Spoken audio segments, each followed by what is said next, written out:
8:15, and U.S. Representative Kweisi Mfume has secured almost $24 million in federal funding for 15 different community projects in Maryland's 7th Congressional District. Watchdog groups are now questioning if some of the funds are being used as, shall we say, pay to play. Well, joining us now, founder and CEO of OpenTheBooks.com, Adam Andrzejewski. Adam, thank you so much for joining us. Good morning, Tom. Good morning. Now, when you hear about a congressman securing, federal money for their constituents, that's a good thing. And a lot of people applaud that, say, hey, thanks. Bring some of the money back to us. Help us make these businesses grow and flourish. That's a good thing. You're saying, wait a minute here, right? Yeah, it's done through a mechanism called earmarking. And at OpenTheBooks.com, we view earmarking as the currency of corruption in Congress. It's where members of Congress get to cherry pick and handpick local pet projects and use federal dollars to fund those. And here's our opinion. Local projects of merit should be funded locally and not by federal taxpayers. So you got the local member of Congress, Kweisi Mfume, and he earmarked 15 projects for $24 million. The top project was $4 million into Arena Playhouse, a local theater company. The fourth largest earmark was actually $2 million into the National Great Blacks in Wax Museum there locally in Baltimore. And so this organization, he says he earmarks these things based on profound success, and we've got questions on that, Tom. Okay, well, and you also brought up something. In fact, you questioned Mfume. You sent him an email asking him about this because there's the timing of the Great Blacks Wax Museum, because he actually has a figure there in wax, and it costs a lot of money to actually build those.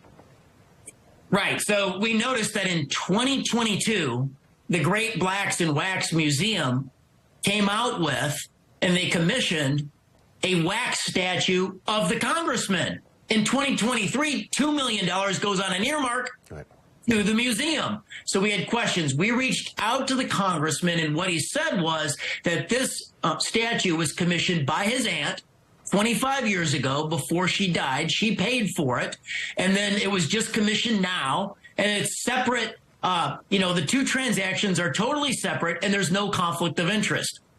So look, the congressman now, with his wax statue, is up there right next to Thurgood Marshall, the former U.S. Supreme Court justice. When these wax museums go on the road, it's the congressman, it's Thurgood Marshall, and it's other prominent figures that go on the road and highlight the congressman. So the congressman says that there's no conflict of interest. It still looks like a favor factory to us.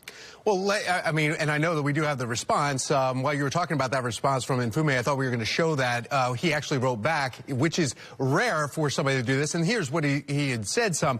But while this is up here, let's talk about this, Adam, though, because when you talk about earmarks happen across the entire nation. This is nothing different, though, for a congressman to come back. So why is there such a big question mark when he came back with $14 million? I mean, other congressmen and congressperson have come back with much more than that for their constituents.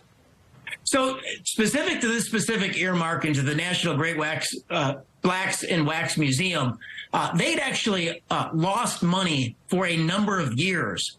The latest IRS disclosure has them upside down in the red by nearly $250,000, $241,000 in the red. So this $2 million earmark, it looks less like an earmark and more like a bailout for the local organization. And that's the big question mark right there. It's almost like when people start questioning the United States Postal Service. You lose billions every year. We keep funding it. Do we really need to keep it? This is a little bit more localized here, and the fact that he has the figure. But Adam Andrzejewski, thank you so much for bringing this to light. We appreciate it. And the response from the congressman. Yeah, kudos to the congressman for responding. Look, the head counts of police officers, there's not enough police officers on the street, trash is being picked up, once every 2 weeks. Was this really the best use of $2 million of federal money? Gotcha. Good question. Thank you.